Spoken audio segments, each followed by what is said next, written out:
పిత పుత్ర పవిత్రాత్మ నామమున ఆమెన్.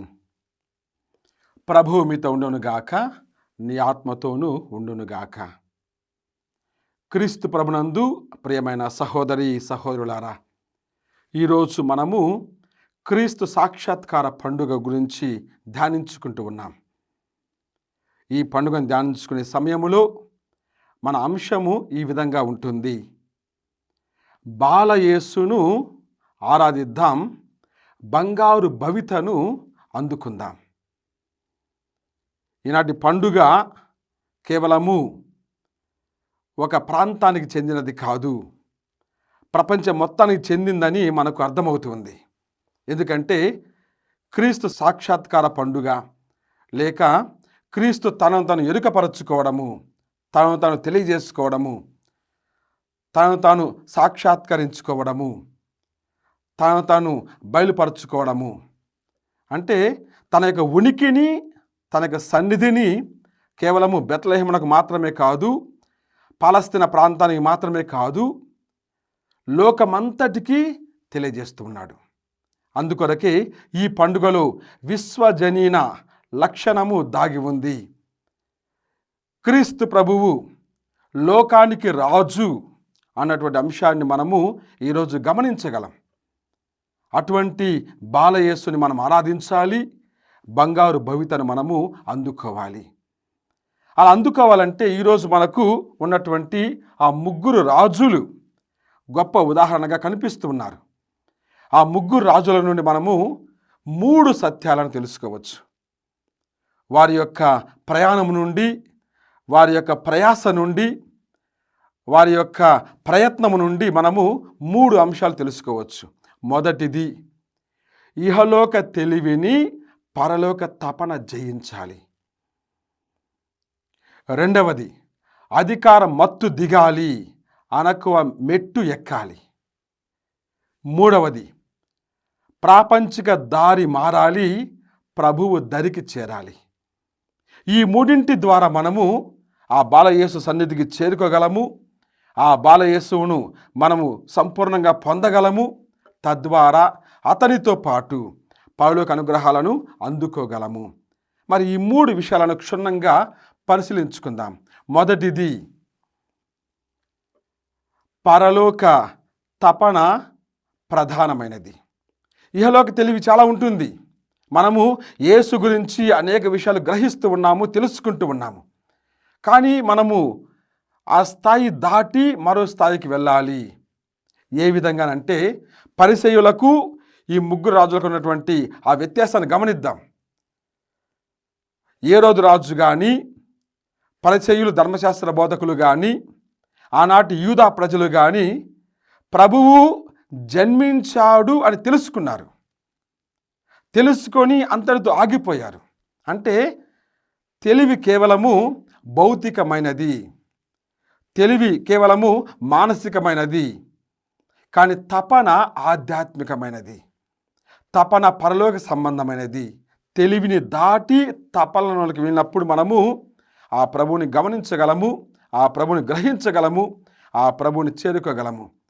దీనికి ఉదాహరణ ముగ్గురు రాజులు కూడా ఎంత తపన పడ్డారంటే ఆ బాలయేసును చూడాలని సుదూర ప్రాంతం నుండి ప్రయాణమై వచ్చారు. కానీ శారీరకంగా అలసిపోలేదు. ప్రభు యొక్క జాడ గురించి అన్వేషించారు, వెదికారు, అడిగారు. అంటే మానసికంగా అలసిపోలేదు. అంతేకాదు ప్రభు సన్నిధికి చేరుకున్నారు.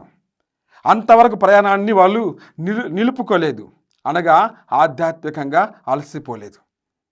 ఈ విధంగా శారీరక, మానసిక, ఆధ్యాత్మిక అలసట లేకుండా ప్రభువుని చేరుకోవాలంటే మనకు కావలసింది కేవలము ఇహలోక తెలివి మాత్రమే కాదు, పరలోక తపన. ప్రభు గురించి మనము పరితపించాలి, ప్రభు గురించి మనము కాంక్షించాలి, ప్రభువును ఆశించాలి, ప్రభు కొరకు తపన పొందాలి, ప్రభు కొరకు మనము తృష్ణ కలిగి ఉండాలి. అప్పుడే అది సాధ్యమైంది. కాబట్టి ఆ పరలోక తపనకు మనకు ఈ ముగ్గురు రాజులు కూడా ఒక ఉదాహరణగా ఉంటూ ఉన్నారు. రెండవది, అధికారం మత్తు దిగాలి, అనకువ మెట్టు ఎక్కాలి. అంటే ఏంటి? హేరోదు రాజు ఆయన జాడ తెలిసినప్పటికీ కూడా అధికారంతో ఆగిపోయాడు. ముఖ్యంగా ఆ బాలయేసును చంపాలని అధికారంతో ప్రయత్నం చేశాడు. అది ఒకవైపు. అధికారం మత్తు ప్రభువును కనుగొనలేకుండా మనల్ని ఆపివేస్తూ ఉంది.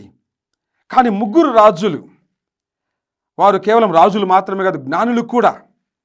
అంటే వారు సాధారణ వ్యక్తులు కాదు, అసాధారణమైన వ్యక్తులు. అంతటి జ్ఞానమును కలిగినటువంటి వారు ఆ చిన్న బాలయేసు ముందు మోకరిల్లుతూ ఉన్నారు. కాబట్టి ముగ్గురు రాజులు కనపరచే ఆ క్రియలలో మనము వారి యొక్క అనక్కువను చూడగలము.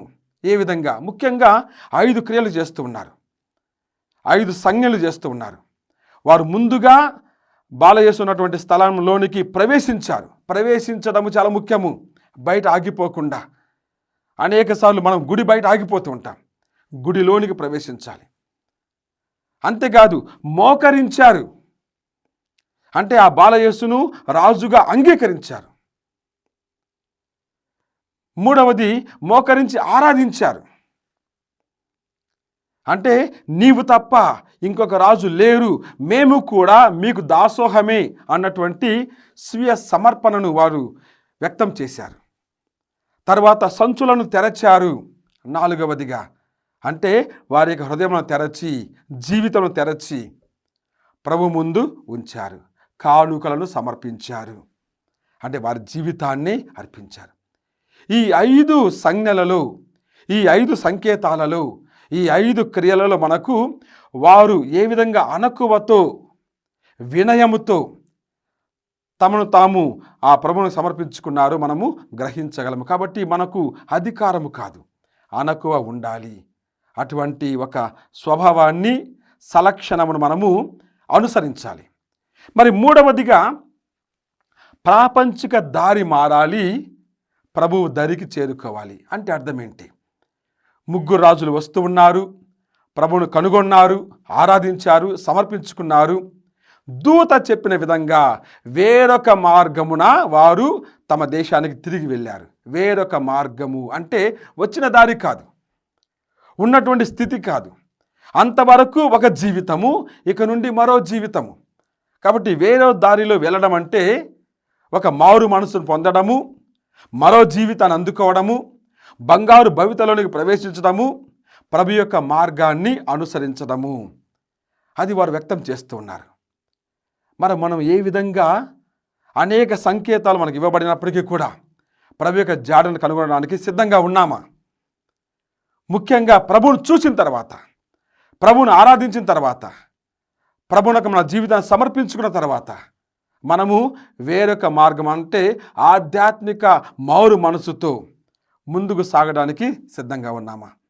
ఈ ముగ్గురు రాజుల గురించి మనము ధ్యానించుకునే సమయంలో క్రీస్తు సాక్షాత్కార ఆ అర్థాన్ని, పరమార్థాన్ని గ్రహించే సమయంలో మనము ఈ విధంగా వారి నుండి నేర్చుకోవాలి. వారి వలె మనము పరలోక తపన కలిగి ఉండాలి. వారి వలె విశ్వాస అనకువను అలవర్చుకోవాలి. వారి వలె ప్రభు దరికి చేరుకోవాలి. అప్పుడు మనము ప్రభువును ఆరాధించగలము. తద్వారా ఒక నూతన జీవితాన్ని, పరలోక జీవితాన్ని, ఒక బంగారు జీవితాన్ని మనము పొందగలము. దేవుడు మనందరినీ దీవించునుగాక. ఆమెన్. ప్రభువు మీతో ఉండునుగాక, మీ ఆత్మతోనూ ఉండునుగాక. సర్వశక్తిగల సర్వేశ్వరుడు పిత, పుత్ర, పవిత్ర ఆత్మ మిమ్మందరిని దీవించి ఆశీర్వదించి కాచి కాపాడుదురుగాక. ఆమెన్.